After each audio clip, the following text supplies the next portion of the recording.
اللہ کے پیارے محبوب صلی اللہ تعالی علیہ وآلہ وسلم کا فرمان عالی شان ہے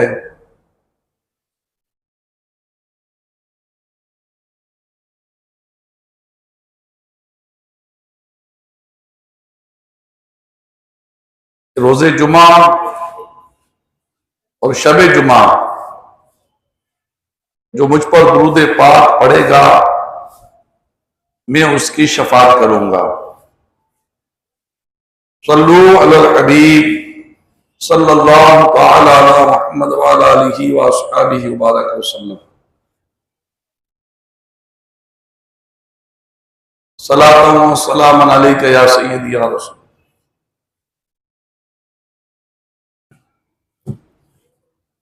پیارے اسلامی بھائیوں،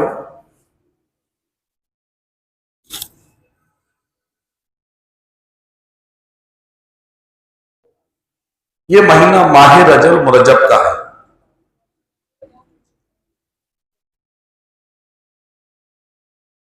ماہ رجب المرجب بڑا برکت والا مہینہ ہے۔ اسی مہینے میں بہت سارے اہل بیت پاک، بہت سارے اللہ کے پیاروں کا یوم ہوتا ہے، یوم عرس، اور ان کا دن منایا جاتا ہے۔ جیسے 3 رجب المرجب حضرت اویس کرنی رضی اللہ تعالی عنہ کا ہوتا ہے، 6 رجب سلطان الہند خواجہ غریب نواز رحمۃ اللہ تعالی علیہ،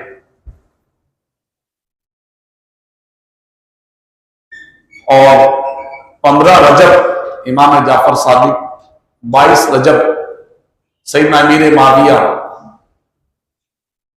27 رجب یوم معراج۔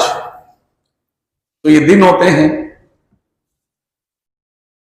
آج ہم جمعے کے بیان میں سنیں گے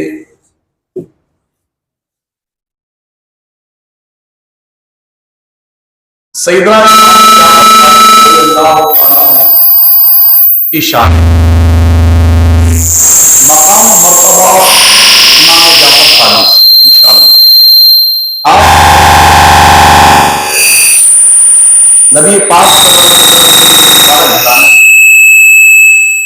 قرآن مجید میں بڑی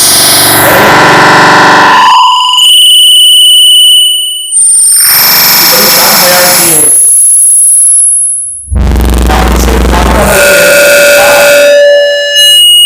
کہ فضائل و مناقب بہت ہیں۔ آج کا کچھ حصہ میں پڑھتا ہوں۔ مشہور آیت ہے ان کے نام ہے 22 پارہ شروع ہوتا ہے اور اس کے شروع ہوتے ہی آیت ہے انما یرید اللہ لیذھب عنکم الرجس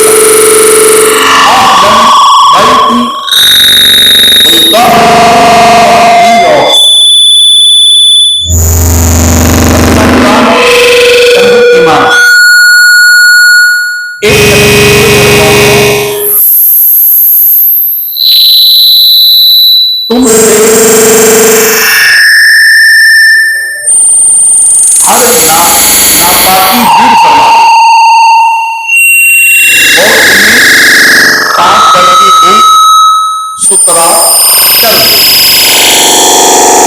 یعنی قرآن مجید میں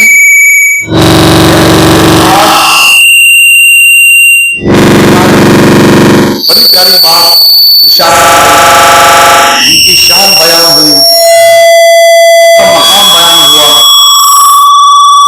اس آیت کا یہ تلاوت حضور قبلہ مفتی صاحب صراط الجنان میں لکھتے ہیں، اس آیت میں اہل بیت سے نبی کریم علیہ السلام سب سے پہلے آگے پیچھے سارا بقیہ نفوس قدسیہ یعنی خاتون جنت حضرت فاطمہ زہرا، حضرت مولا علی شیر خدا، حسن کریمین رضی اللہ تعالیٰ عنہ ہونا بھی دلائل سے ثابت ہے۔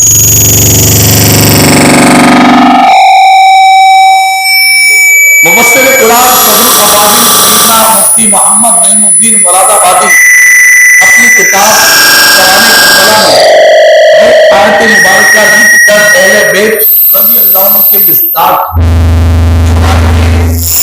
مفسرین کے اقوال نقل فرمائی۔ اس کے بعد فرماتے ہیں خلاصہ یہ ہے کہ سکونت یعنی ازواج کیونکہ وہی اور چونکہ اہل بیت نسب یعنی نسبی تعلق کا مراد ہونا اس لیے سرور عالم صلی اللہ علیہ وسلم جس میں پنجتن پاک کو ان کے لیے دعا فرمائی، پھر بیان فرمائی کہ مراد اہل بیت سے عام ہے اور مسکن کے ہوں مسکن کے ہوں جیسے کہ ازواج یا بیت نسب کے اہل جیسے کہ بنی ہاشم و مطلب پیارے سے بھائی یہ آپ نے سنا اہل بیت یہ الحمدللہ مسلمان نبی پاک علیہ الصلوۃ والسلام کے گھرانے سے بڑی محبت رکھتے ہیں، ہمارے نبی پاک کی اولاد ہیں۔ آپ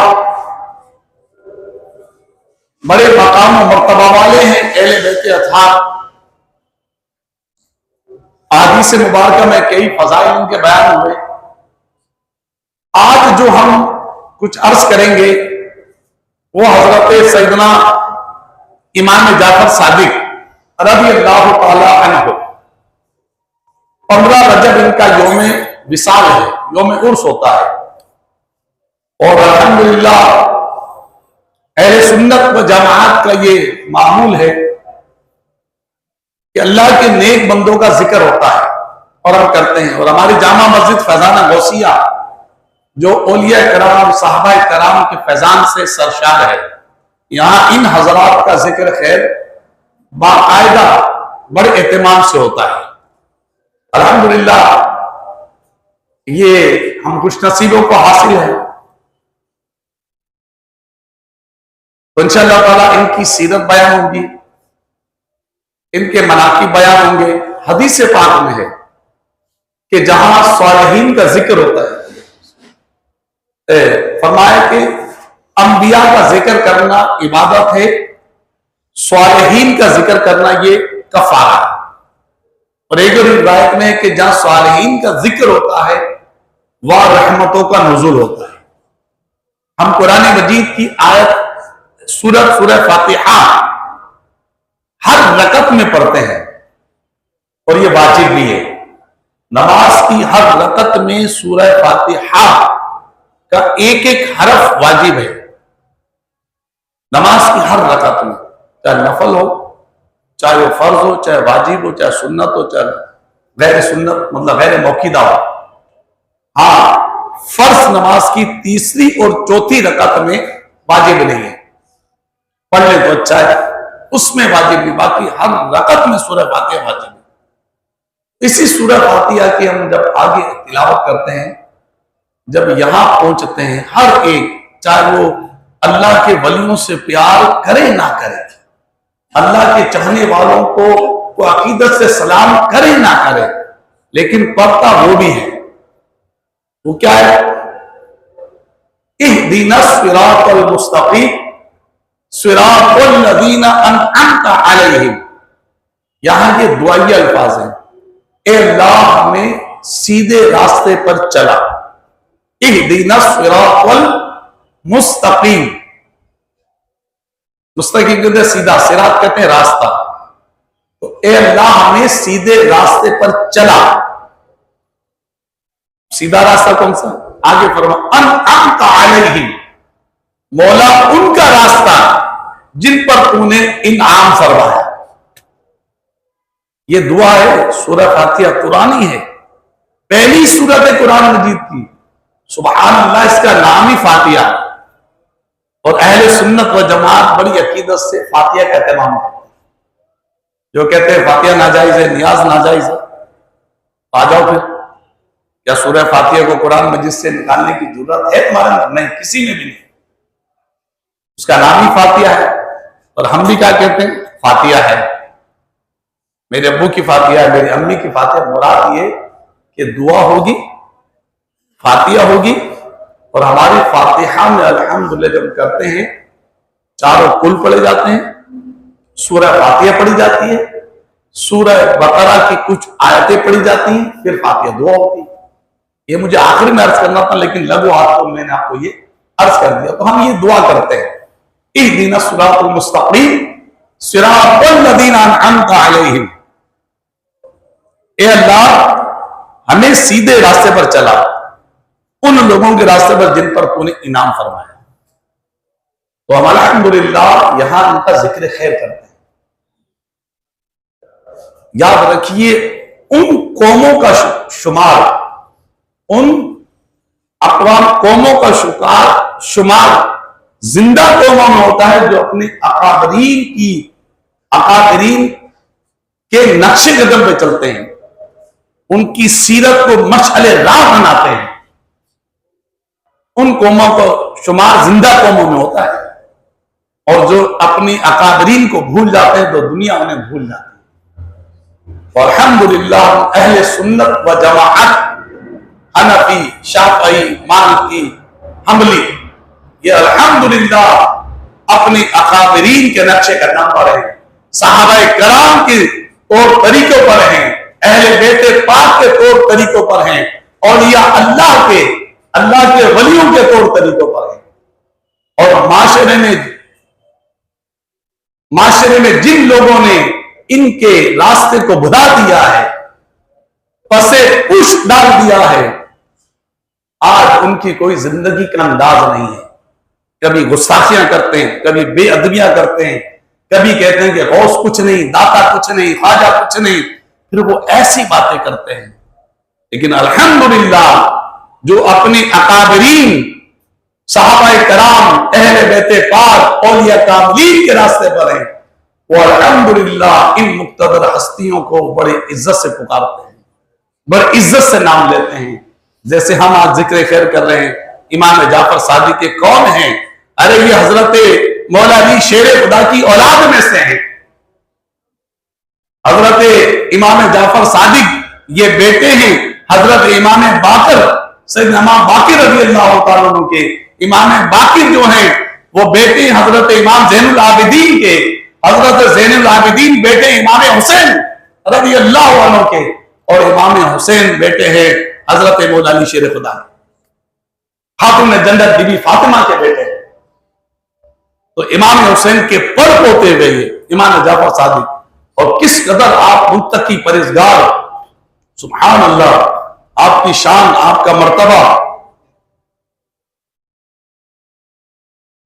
حضرت امام جعفر صادق رحمۃ اللہ تعالیٰ علیہ تابعی بزرگ ہیں، صحابہ کا دور انہوں نے پایا ہے، معمولی بات نہیں ہے. صحابہ کا دور پانا یہ خوش نصیبوں کو جن کو ملا ہے. پھر آہستہ آہستہ یہ ہستیاں دنیا سے کوچ کرتی گئی، لیکن ان کے نام بھی زندہ ہیں، ان کی تاریخ بھی زندہ ہے، یعنی ان کی زندگی مسلمانوں کے دلوں میں زندہ ہے الحمدللہ. تو امام جعفر صادق تابعی بزرگ ہیں. آپ نے دو جلیل القدر صحابہ کرام حضرت انس بن مالک، حضرت سہل بن سعد رضی اللہ تعالی عنہما کی زیارت کی. آپ سے آپ کے شہزادے امام جعفر صادق کی شہزادے، وہ کون ہے؟ بڑی مشہور ہستی ہے وہ بھی، حضرت سیدنا امام موسیٰ کاظم، سبحان اللہ رضی اللہ تعالیٰ عنہ. امام اعظم ہمارے حنفیوں کے پیشوا، تاجدار حنفیت امام اعظم ابو حنیفہ اور آپ کے شہزادے حضرت امام موسیٰ کاظم، حضرت امام مالک، حضرت سفیان سوری، حضرت سفیان بن عیننا جیسے بڑے بڑے بزرگوں نے فیض پایا ہے۔ اندازہ کیجئے بڑے بڑے اپنے وقت کے عظیم الشان ہستیاں انہوں نے امام جعفر صادق کی صحبت پائی ہے۔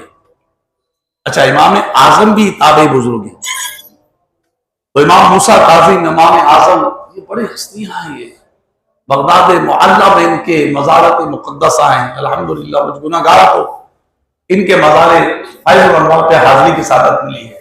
جب بغداد شریف جانا ہوا 2016 میں، امام موسیٰ کاظم، حضرت امام اعظم، جنید بغدادی، 4 انبیاء کے مزارات پہ حاضری ہوئی۔ الحمدللہ ہم اللہ کے نیک بندوں کے عقیدت مند ہیں۔ وہ دنیا میں موجود ہو تب بھی عقیدت مند ہوتے ہیں، دنیا سے چلے جائیں تو بھی عقیدت مند ہوتے ہیں۔ الحمدللہ ماں دنیا چلے جائے ماں کو بھولا نہیں جاتا، باپ دنیا سے چلا جائے باپ کو بھولا نہیں جاتا۔ نہ مرادیں وہ لوگ جو بھول جاتے ہیں مرنے والوں کو، ایسا نہیں ہے۔ میرے آقا کریم علیہ السلام شہداء احد کے مزارات پہ ہر سال جاتے ہیں، ان کو نوازتے پہنچتے تھے۔ تو حضرت امام جعفر صادق رضی اللہ تعالیٰ عنہ بہت بڑی ہستی ہیں، دور صحابہ پایا انہوں نے۔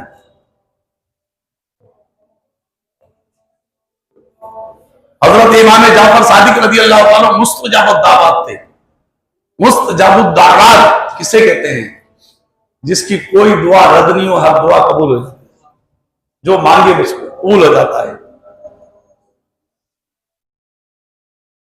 ایک کرامت کچھ یوں ہے، امام جعفر صادق بس ایک آدمی دعا کے لیے حاضر ہوا کہ حضور دعا کر دیجئے۔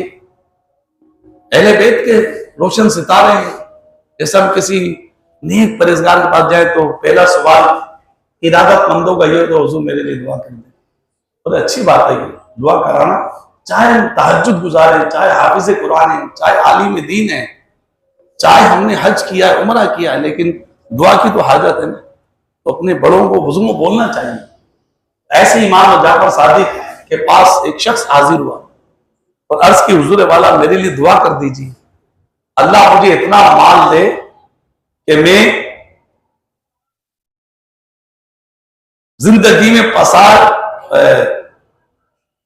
دعا بہت سے حج کر لوں۔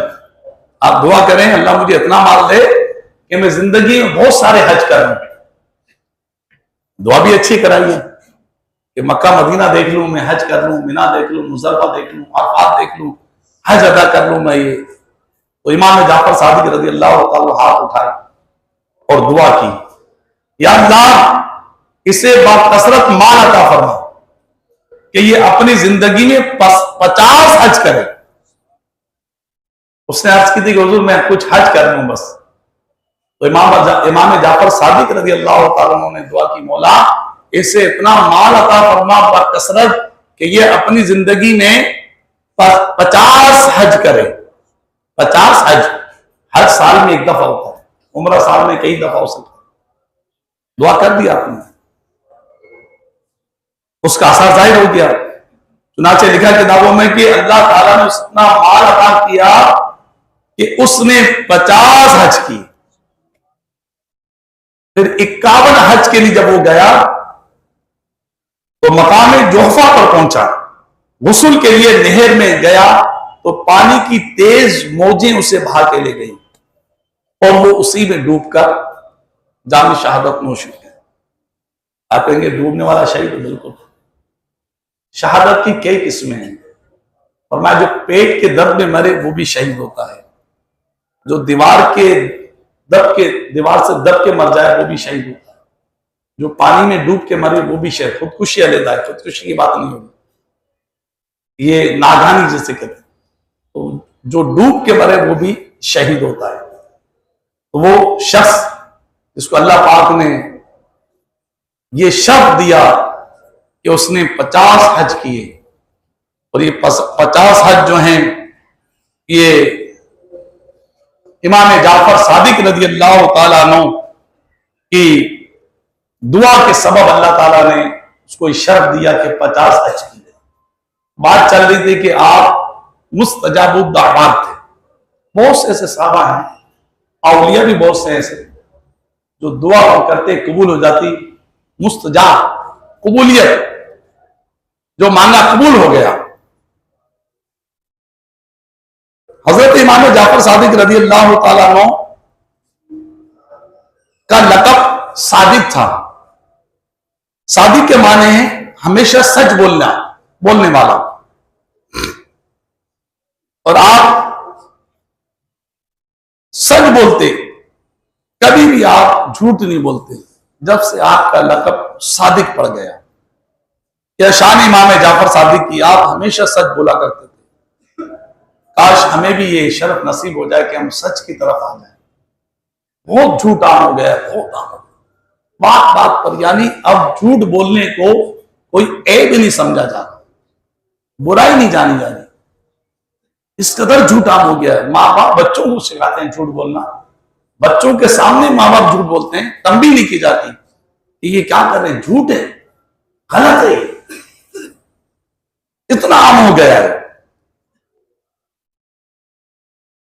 امام جعفر صادق فرماتے ہیں کہ تقوی سے افضل کوئی زاد راہ، یعنی سامان نہیں، سامان سفر نہیں. تقوی یعنی خوف خدا، اللہ سے ڈرنا. دوسرا فرماتے ہیں جہالت سے بڑھ کر کوئی نقصان دہ دشمن نہیں. فرماتے ہیں کہ جھوٹ سے بڑھ کر کوئی بیماری نہیں. جھوٹ سے بڑھ کر کوئی بیماری نہیں. یہ امام جعفر صادق رضی اللہ تعالی عنہ کا قول ہے. حدیث پاک میں کہ سچائی کو اپنے اوپر لازم کر لو.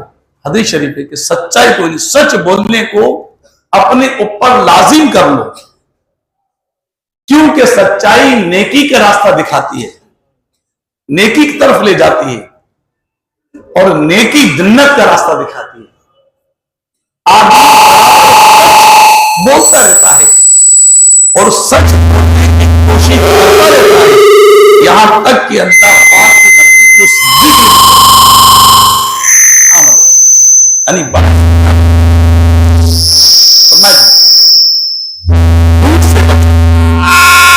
کیونکہ جھوٹ گناہ کی طرف لے جاتا ہے اور گناہ جہنم کا راستہ دکھاتا ہے. اور آدمی برابر جھوٹ بولتا رہتا ہے اور جھوٹ بولنے کی کوشش کرتا رہتا ہے، یہاں تک کہ اللہ کے نزدیک کذاب، یعنی بہت جھوٹ بولنے والا لکھ دیا جاتا ہے.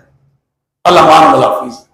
کتنی عجیب بات ہے یار، کہ جس رب نے ہمیں پیدا کیا ہے ہم اس کے نزدیک یار کذاب لکھ دیے جائیں. ہمارے کرتوتوں کی وجہ سے بازار ہے یا مارکیٹ میں بیٹھے ہیں، بات بات پہ جھوٹ بولنا ایک یہاں وتیرہ بن گیا. وہ سیل مین بہت اچھا مانا جاتا ہے جو مطلب جھوٹ بول بول کے مال کو چڑھا دیتے ہیں، مال کو نکال دیتے ہیں. مال بنوایا ہے، آپ لے جانا، 12 تاریخ کو آپ کو ہم دے دیں گے. وہ گیا تو بولا یار کون دے گا 12 کو یار، چلا گیا. یہ کیا ہوا، کتنا بڑا دھوکہ ہوا. یعنی آپ نے جو اس سے عہد کیا تھا وہ جھوٹ پر مبنی تھا. کیوں بھائی، کیوں کیا یہ، کر دیا. ہمارے ساتھ بھی کوئی کرتا ہے، کل لے لینا چیک اپ، کل لے لینا پیمنٹ، کل میں ہم ہوئیں گے. ایک جھوٹ وہ ڈرامے بازی کر دی، آیا نہیں یار، بچہ بیمار تھا یار، میں کہیں چلا گیا تھا. اب جھوٹ پہ جھوٹ چل رہا ہے. یہ ہوتا مارکیٹ میں. سوچیے کہ مطلب ہم جا کس طرف رہے ہیں. اچھے لوگ بھی مارکیٹ میں بہت ہیں، بہت اچھے لوگ ہیں. امام غزالی نے ایک واقعہ لکھا. اچھا جھوٹ یہ مسلمانوں کو نقصان دیتا ہے، سامنے والے کو ہم نقصان پہنچا رہے ہیں، جھوٹ بول کے ہم اس کو نقصان پہنچا رہے ہیں. اصل تو نقصان اپنا بھی ہو رہا ہے. امام غزالی نے ایک واقعہ لکھا، بڑا پیارا فرماتے ہیں کہ ایک شخص درزی تھا، بڑا نیک آدمی تھا. وہ کپڑے سلاتا، کپڑے سیا کرتا تھا. ایک یہودی اس کے پاس کپڑے سلانے آتا تھا. جب بھی کپڑے سلانے آتا تو وہ اجرت میں کھوٹا سکہ دے کے جاتا تھا. کھوٹا سکہ یعنی چلنے کے وقت سکے چلتے تھے پہلے, چلنے کے قابل نہیں ہوتا, وہ لے کے رکھ لیتا تھا, کپڑے دے دیتا تھا. ایک مرتبہ جو یہودی آئے تو آپ دکان پہ نہیں تھے, آپ کا شاگرد تھا یا کوئی کاریگر تھا, تو وہ کپڑے لینے کے لیے آیا, وہ کھوٹا سکہ دینے لگا. آپ نے فرمایا, اس شاگرد نے کہا کہ یہ نہیں چلے گا, چلے جاؤ, صاف سکہ لے کے آئے. اس نے بڑی بحث کی, بولا وہ تو تمہارے جو ہیں بڑے وہ تو لے لیتے ہیں, بولے میں نہیں لوں گا. وہ چلے گئے, واپسی چلے گئے. جب وہ دکان پر آئے, تشریف لائے, وہ کہا کہ حضور والا وہ فلاں شخص آیا تھا اور وہ کپڑے لے کے جا رہا تھا اور کھوٹا سکہ دے کے جا رہا تھا, میں نے اس کو بتا دیا, میں نے نہیں لیا اس سے. آپ نے فرمایا لے لیتے ہیں, میں ہر دفعہ اس سے لے لیتا ہوں. بولا کیوں حضور, کیوں لے لیتے ہیں؟ کہا کہ اس لیے لے لیتا ہوں کہ کسی اور مسلمان کو نہ دے دیں. اللہ, یعنی یہ نقصان میں ہی برداشت کر لوں. کیسی تعلیمی نظرات کیا ہے؟ حالانکہ وہ منع بھی کر دیں تو اس میں کوئی گناہگار تو نہیں ہے, حق بات ہے, لیکن ایک دوسرے مسلمان کو نہ دے دے, اس قدر مطلب جو ہے وہ مسلمانوں کو نقصانات سے بچا رہے. امام غزالی نے ایک واقعہ اور لکھا بڑا پیارا, فرماتے ہیں کہ ایک بزرگ کے گھر میں چوہے ہو گئے. اب چوہے جب گھر میں آتے ہیں تو نقصان ہوتا ہے, تار کاٹ دیتے ہیں, بہت سارے نقصان ہو جاتے ہیں, چیزوں کو خراب کر دیتے ہیں.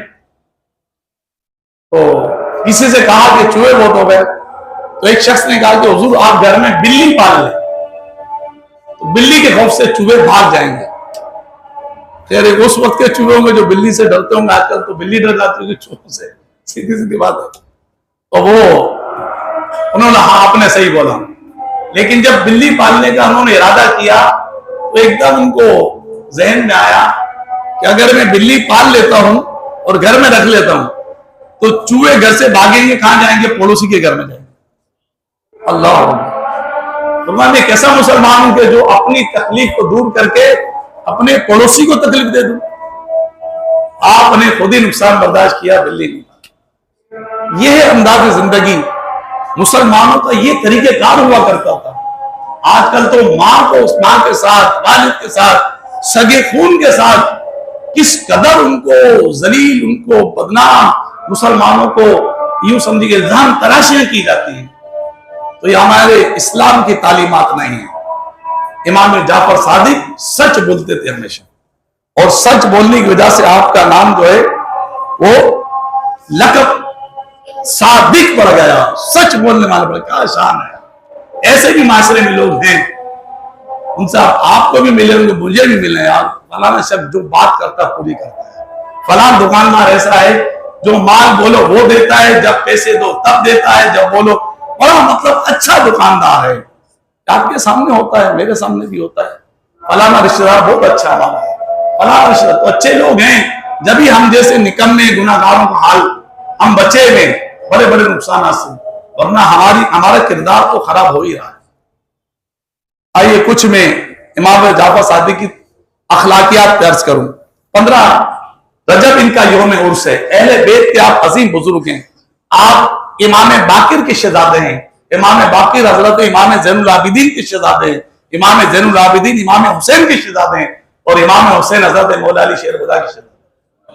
یہ آپ کا سلسلہ نسل ہے. جنت البقیع میں آپ کا مزار شریف ہے, آپ کے والد ماجد کے ساتھ. امام باقر رضی اللہ تعالیٰ عنہ کے قرب میں آپ کا مزار ہے. امام جعفر صادق بہت بااخلاق تھے. یہ کتابوں میں لکھا ہوا ہے. اب صرف پڑھنے اور سننے کے لیے نہیں ہے, ہمیں سمجھنے کے لیے بھی ہے. اب ہمارے خلاف کیسے ہیں, کوئی ذرا میں تیز اور بات کر کے تو دیکھیں, کوئی بھی ہو, ہم تو دو چار کر دیتے ہیں. امام جعفر بہت بااخلاق ہے, جبھی تو آج ان کا تذکرہ ہو رہا ہے. آپ کی طبیعت میں خوش اخلاقی تھی, ہونٹوں پر مسکراہٹ تھی, سجی رہتی تھی. مسکراہٹ تو ہمارے اندر سے ختم ہو گیا. ایسا منہ رہتا ہے, بالوں میں مسکراہٹ لگ رہا ہے, مسکراہٹ ان کے پاس سے چلی گئی. ارے بھائی مسکرانا چاہیے, محبت سے ملنا چاہیے. ہمارے ملازم ہیں, ہمارے قریب والے ہیں, بڑی محبت سے ملے, مسکراہٹ سے. ہاں ہنسنا کے مارنا یہ مناسب نہیں ہے. مسکرانا سنت ہے. کسی سے ملے تو مسکرا کے ملے. سامنے والے پریشان ہے، آپ اس سے محبت سے پیش آئیں، آدھی پریشانی وہ اپنی بھول جائے گا بیچارہ۔ پیارے آقا علیہ الصلوۃ والسلام کہ اتنے باادب تھے امام جعفر صادق اپنے جد اعلیٰ کے، کہ جب بھی ذکر مصطفیٰ ہوتا، تعظیم مصطفیٰ کرتے سنتے، آپ کا رنگ اس سبب سے زرد ہو جاتا، بالکل خوفزدہ ہو جاتے، کہیں کوئی جملہ ایسا نہ نکل جائے آقا کریم کی تعظیم میں جو میری گرفت نہ ہو جائے۔ بڑی محبت کے ساتھ الفاظ آپ نکالتے، تعظیم مصطفیٰ بڑی عظمت کے ساتھ کرتے۔ کبھی بھی بے وضو حدیث پاک بیان نہ فرمائی، اس قدر ادب تھا آپ کے اندر۔ محبوب کریم کے مبارک الفاظ ہے نا، یہ محبوب کریم کے مبارک الفاظ ہے، فرامین مصطفیٰ، معمولی بات نہیں ہے یہ، سمجھنے والوں بہت آقا کریم کے الفاظ ہیں یہ۔ امام بخاری نے 16 سال میں بخاری شریف مرتب کی ہے، 16 یا 18 سال میں۔ ہر حدیث لکھنے وقت آپ کا یہ کیفیت ہوتی کہ آپ غسل کرتے، 2 رکعت نماز شکرانے کے پڑھتے، اس کے بعد حدیث پاک کو لکھتے تھا۔ 16 سال میں لکھی، لاکھ سے اوپر حدیثیں ہوں گی شاید اس میں۔ آپ کا یہ معمول تھا کہ یہ الفاظ مصطفیٰ ہے، قول مصطفیٰ ہے، فرمان مصطفیٰ ہے، اس تعظیم کے ساتھ ہم ان کو لکھتے تھے۔ جب آپ کا وصال ہوا تو آپ کی قبر کی مٹی سے مشک کی خوشبو آتی، ایسا ہوتا ہے۔ کفن میلہ نہیں ہوتا، وہ شعر ہے نا، بہن میلہ نہیں ہوتا، کفن میلہ نہیں ہوتا، علماء مصطفیٰ کا کفن میلہ نہیں ہوتا۔ تو یہ شان ان لوگوں کی ہے، یہی امام جعفر صادق، اس طرح آقا کریم ہمارے شان ہے۔ یہاں درس حدیث ہوتا ہے، ادھر دیکھتے ہیں ادھر دیکھتے ہیں، موبائل میں لگے رہتے ہیں، وہ کرتے رہتے ہیں۔ کبھی محفل میں جانا نصیب ہو گیا، بس جیسے بھی چلے گئے، کپڑے میلے کچھ بھی، ہم چلے گئے۔ ارے آپ جہاں کہاں رہے ہیں، آپ ذکر مصطفیٰ کی محفل میں جا رہے ہیں، عظمت مصطفیٰ کا بیان ہو رہا ہے، خوشبو لگا کر، اچھے کپڑے پہن کر آپ جائیں، باوضو جائیں۔ ہمارے اکابرین تو بغیر وضو حدیث بیان نہیں کرتے تھے، اور ہم جیسے جائیں چلے جاتے ہیں۔ تو یہ آداب میں سے نہیں ہے۔ کوشش کریں جب بھی محفل میں جائیں، ذکر میں جائیں تو ذکر مصطفیٰ کو جائیں۔ بہت ساری چیزیں ان کی، اللہ کریم ہمیں عمل کی توفیق عطا فرمائے، اور ہمیں امام جعفر صادق رضی اللہ تعالیٰ عنہ کی سیرت کو سمجھنے والا بنا۔ آج یہ عہد نیت کر کے اٹھیں گے، جھوٹ نہیں بولیں گے، یہ بات لیں۔ ایک جھوٹ سے بچ گئے نا تو بہت سارے مسئلے ہمارے، بہت ساری نیکی ہمارے دامن میں آ جائیں گی، ورنہ ایک سچ کو چھپانے کے لیے کئی جھوٹ بولنے پڑ جاتے ہیں۔ سچ بول دیں بس، ختم انشاءاللہ تعالیٰ۔ یہ امام جعفر صادق کی سیرت کا ایک مدنی پھول یہ ہم لے کر اٹھیں گے، آج تو جھوٹ نہیں بولیں، سچ بولیں انشاءاللہ۔ سچ نجات دلاتا ہے، اور جھوٹ ہلاکت میں ڈالتے ہیں۔ مال بیچیں، کہیں بھی جائیں، سچ بات کریں۔ اللہ کریم مجھے آپ کو عمل کی توفیق عطا فرمائے۔